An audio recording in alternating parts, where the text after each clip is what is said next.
स्वामी जी प्रणाम।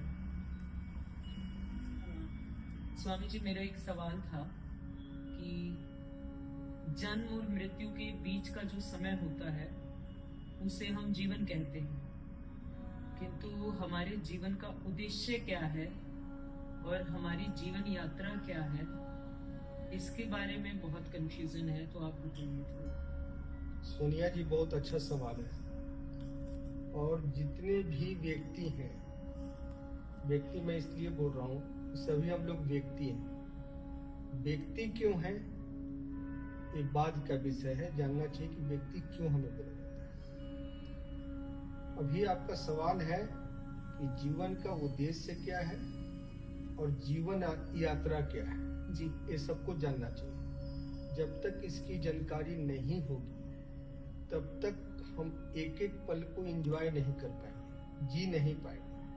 और जिसको जानकारी नहीं होती है वही भ्रमित की अवस्था में रहता है और अपना अनमोल जीवन बर्बाद कर देता है।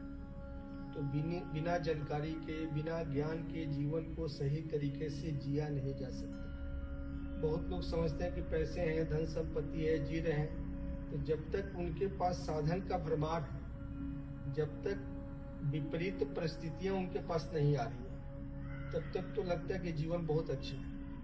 तो ज्ञान का लाभ हमें तभी मिलता है जब हमें रास्ता नहीं दिखता है, कोई समाधान, समस्याओं का समाधान नहीं दिखता। तो वैसा व्यक्ति अचानक अपने जीवन का अंत कर देता है। इसलिए ये सवाल आपके लिए बहुत ही अच्छा है।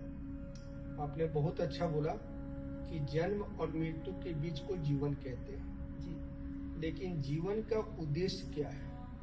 ज्यादा आडंबर में नहीं पड़ना है, दिखावा में नहीं जाना है, न अतीत में जाना है न भविष्य में जाना। मैं बार बार बोलता हूँ, जीवन आपका अभी वर्तमान में ही है। और इसका बड़ा सटीक जवाब यही है कि आपके पास दो व्यवस्थाओं को मैनेज करना है। जीवन का मुख्य उद्देश्य है कि हमारे समक्ष दो व्यवस्थाएं हैं, सबको पता है, उसको मैं बतला रहा हूँ। कितनी व्यवस्थाएं हैं? दो व्यवस्थाएं। उन दो व्यवस्थाओं को मैनेज करना ही जीवन का मुख्य उद्देश्य है। तो व्यवस्था कौन सी है? तो एक प्राकृतिक व्यवस्था। जैसे हम व्यक्ति हैं तो हमारे पास एक तन है, एक मन है और एक ही धन है। ठीक है? तन, मन, धन, ये जो व्यवस्था हमें मिली है ईश्वर की तरफ से, प्रकृति की तरफ से, इसको संतुलित और व्यवस्थित करना है, मैनेज करना है। इसको क्या करना है? संतुलित और व्यवस्थित करना है। तन का तो पता है आपको, मन का भी पता है, धन का मतलब आपकी सांस। इसीलिए सांस जैसे खत्म तो लोगों को बोला जाता है कि निधन हो गया। धन नहीं है, तो असली धन आपका क्या है? सांस। तो सांस को, मन को और तन को, ये प्राकृतिक है, ईश्वरीय है, इसको मैनेज करना है, इसको संतुलित और व्यवस्थित बना करके रखना है। और दूसरा है मानव प्रदत्त व्यवस्था। जो हम जिस जगत में रहते हैं, जिस समाज में रहते हैं, जिस देश में रहते हैं, वहां एक व्यवस्था बनी है।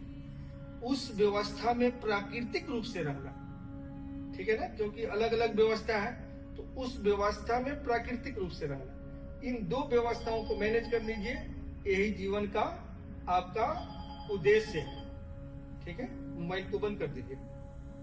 दूसरा सवाल आपका है, जीवन यात्रा क्या है? इसमें भी आपको भटकना नहीं है, बड़ा सहज और सरल है। लेकिन लोग ध्यान से सुनना नहीं चाहते, समझना नहीं चाहते, भाग रहे हैं। पैसे चाहिए, पद चाहिए, रुतबा चाहिए, ये चाहिए। अंत में पता चलता है कि जो चीज हमें चाहिए था उसके तरफ तो मैं देखा ही नहीं। बेकार की चीजों के पीछे मैं भाग रहा था। शरीर कमजोर हो जाता है, समय निकल जाता है, तो फिर अफसोस होता है, मरते समय रोता है। जो व्यक्ति मरते समय मुस्कुरा दे, समझो कि उसी का जीवन सफल है। तो जीवन यात्रा में भी ज्यादा दिमाग नहीं लगाना। मैंने कहा था पहले भी कि हमारे प्रकृति के 3 गुण हैं, सतो, रजो और तमोगुण। प्रकृति के 3 गुण हैं। ये 3 गुण जब आपस में मिलते हैं तो 5 मन बनाते हैं। अब 5 मन जब व्यक्त होना चाहता है तो मानव तन मिलता है।